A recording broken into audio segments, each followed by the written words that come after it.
This is my 2015 Ford Focus ST. So as most of you know, I've started a flipper series where I'm going to flip my way up into a Porsche 997. Now we just sold the Audi for $4,000. I've now taken that money and wrapped that back into my next flip, which is this car. I'm pretty excited for this car. It's an amazing car in stock form, and I can't wait to get started on it. So I picked this car up 190 miles away in Richmond, Virginia, and let's just say the trip wasn't uneventful.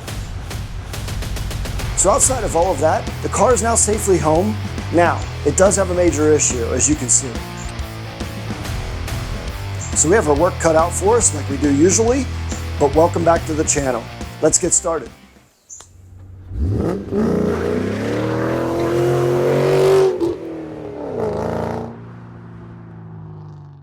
Okay, it's the morning of when I'm going to pick up the car.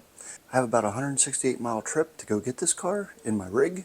My mom's here to tag along with me. She's outside right now. I'm excited to go get this car. I'm not excited for Memorial Day traffic on 95, but let's go get it.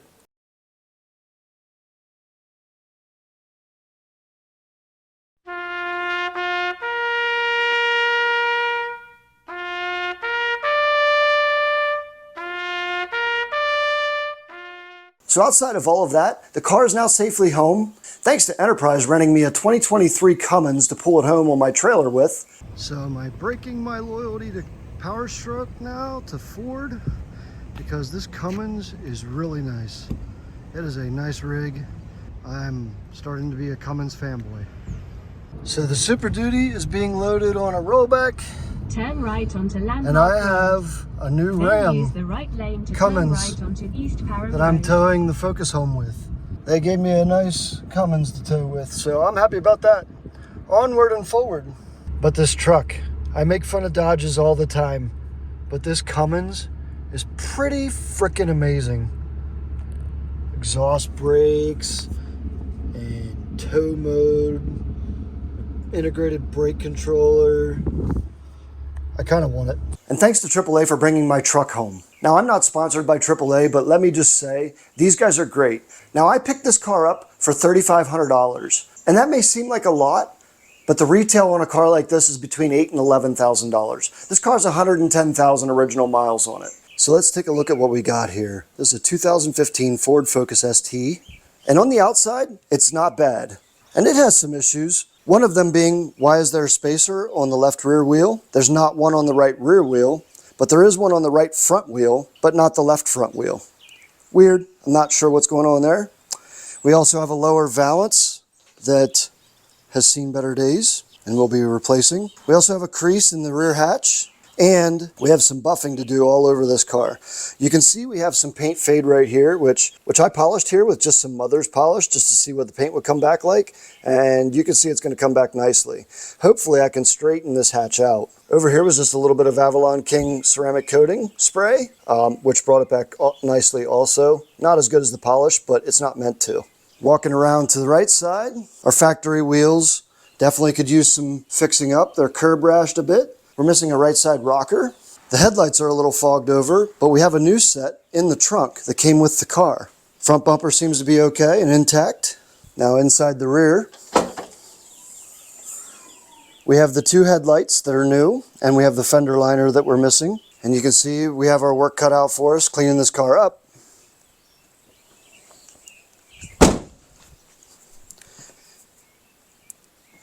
Inside is the same story. We have some work to do cleaning this car up. Some stains on the seats. The car smells good inside because it's got about 40 pine tree air fresheners in it. A sticker on the dash to take off.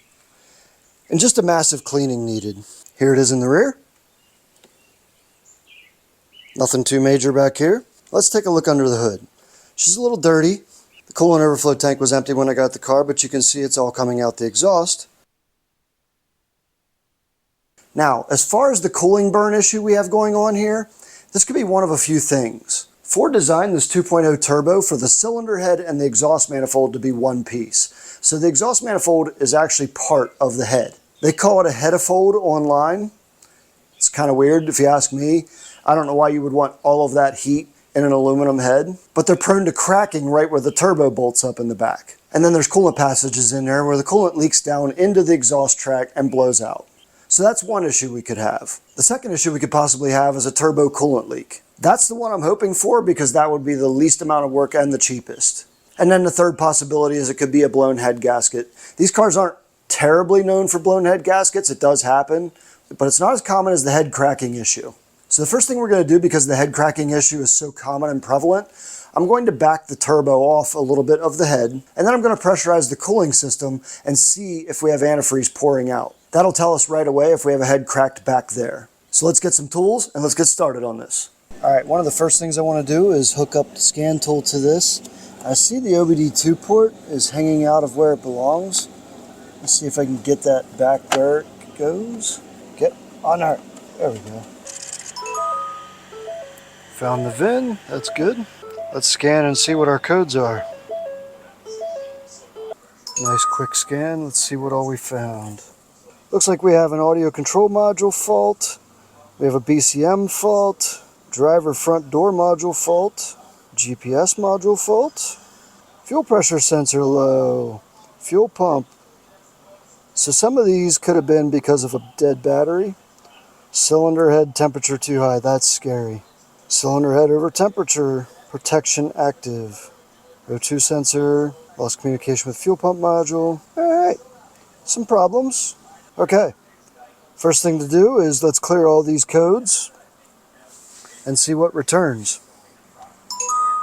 Everything comes back normal, but we haven't run the car yet. We'll see what happens after I run the car next and see what codes come back. Calibration on here, and as you can see, the driver window needs calibrated. The other ones work fine. Let's see what this does. Driver's side power window initialization.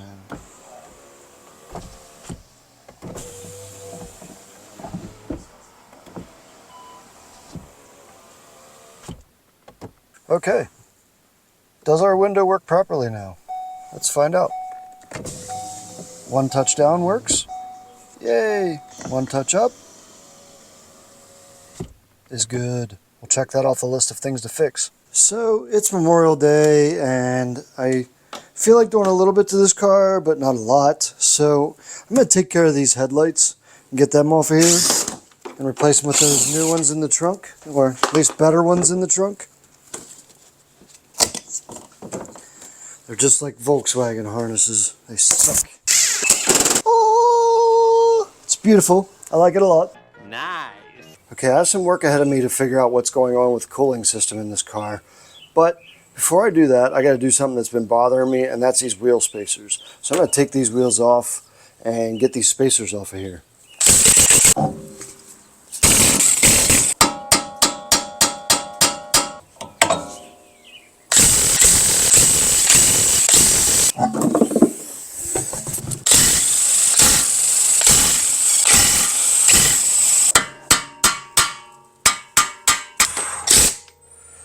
Okay, I'm going to put this in my storage bin where I keep spacers for cars with stock wheels and no fitment issues.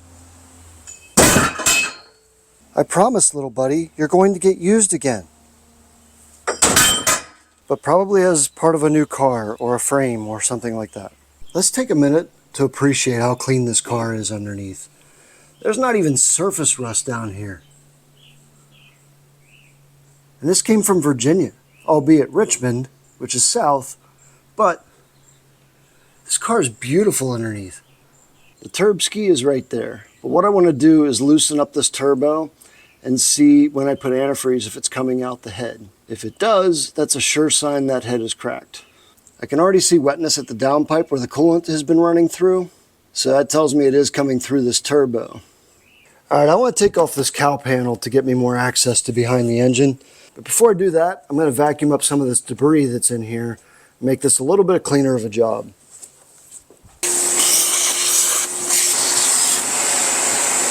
Coming in with the T27. A couple of these wonderfully designed fasteners.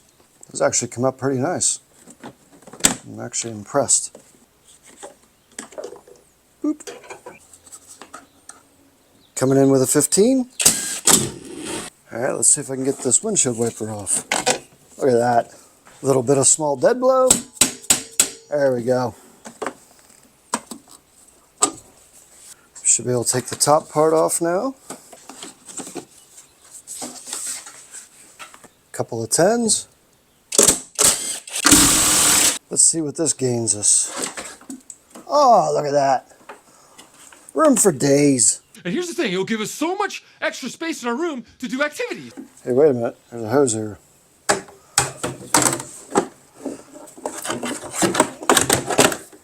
Gone. Now I think it's time to take this air intake hose off. Get us even a little more room back there. Start on doing a little bit of intake hose here. Coming at you with a 10. There.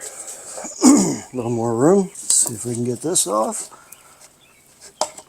There we go. There's that. Okay, let's see if we can take that ball stud off. Let's take that off without power tools because it is plastic.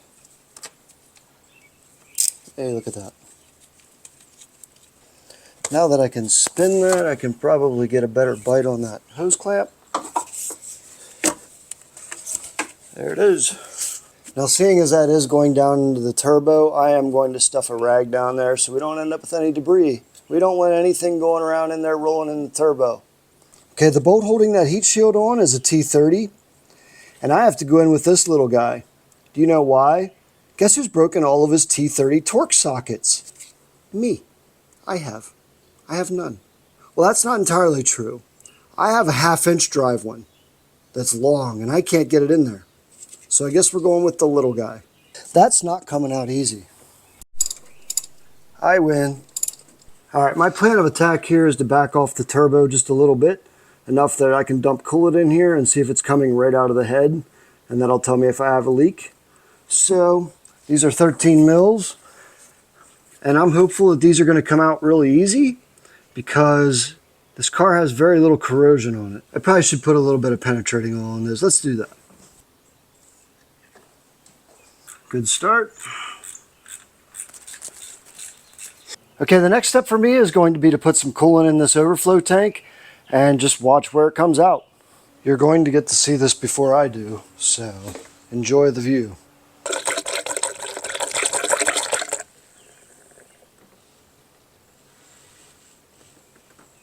Alright, so as you saw, and as I expected, we have a cracked head on this car. Now, I have two options. I can either, one, replace the head and do the timing belt and everything while I'm in there, or option two is I can replace the engine in this car, which a lot of people seem to do over the head. Now, you can take the head off while the engine's in the car, but everything is much easier while it's out. The other thing is I can get an engine from a 2013 to 2015 Ford Escape 2-liter turbo that will fit in this car. There's a couple things to change around, but I can get an engine with low miles, like 90-some thousand-ish, for just a little over $1,000. So which way do I go? I'm not sure. I'm a little conflicted about this. This car runs really well other than the head crack. Whereas if I purchase another engine, I have no idea what the background of that engine is and how it's been maintained. Now, on the cost side of it, I'm not going to save a ton buying a head for this car over buying an engine. But I know this engine runs well already because I can hear it.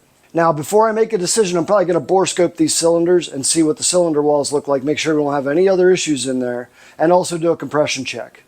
But for now, I don't have any coolant going in the oil. I have nothing like that going on. It is literally just pouring it out the head.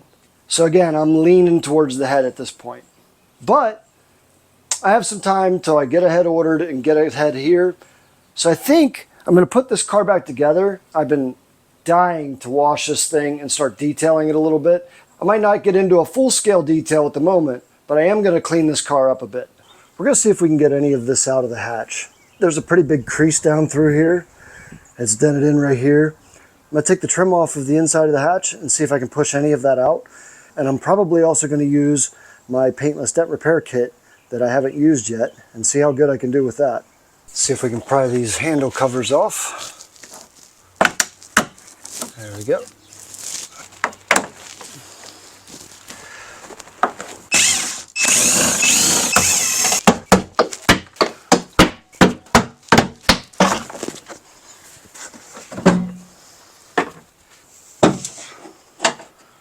Okay, we'll push some of it out.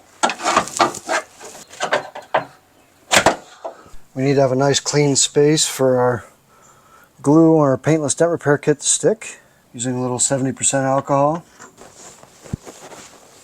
Here we go, paintless dent repairing.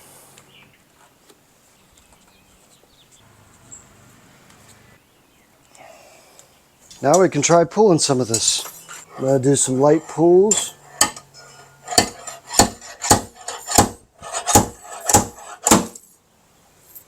That did not work.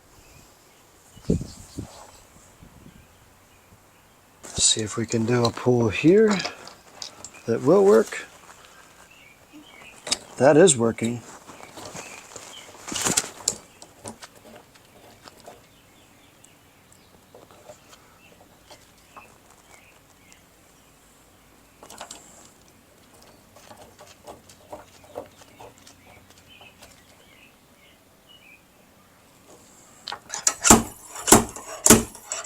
You guys that do this for a living, my hat's off to you. Pulling the dent is fun. Cleaning up the glue afterward, not fun. You know I have to do my obligatory half and half hood shot. So I'm going to buff out one side of this hood and we're going to see what it looks like. Just going to clean it with a little bit of alcohol and water for now. Do my tape line.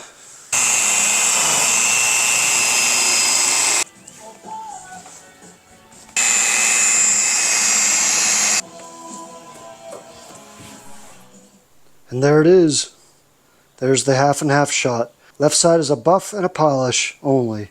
No wax, no nothing else. And there's the right. Okay, that's going to do it for this video. Now we know we need to order ahead for this. Gasket set, timing kit, all of that stuff to do next time. And really, that's the only mechanical work this car needs at the moment.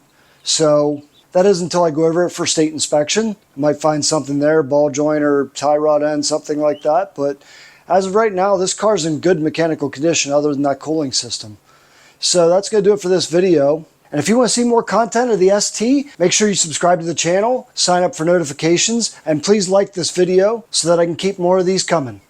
I'll see you next time.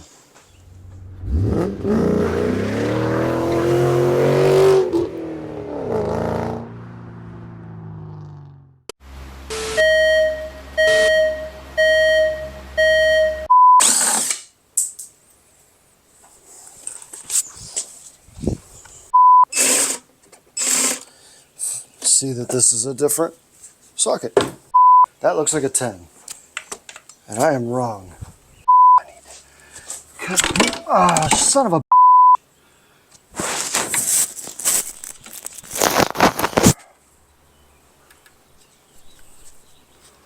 Sorry guys. I can get an engine for this car with very... The other thing is I can get an engine in this... The other thing is I can get an engine from a Ford Focus. The other thing is I can get an engine from a 2013 to 2015 Ford Escape. Ah, that's not good.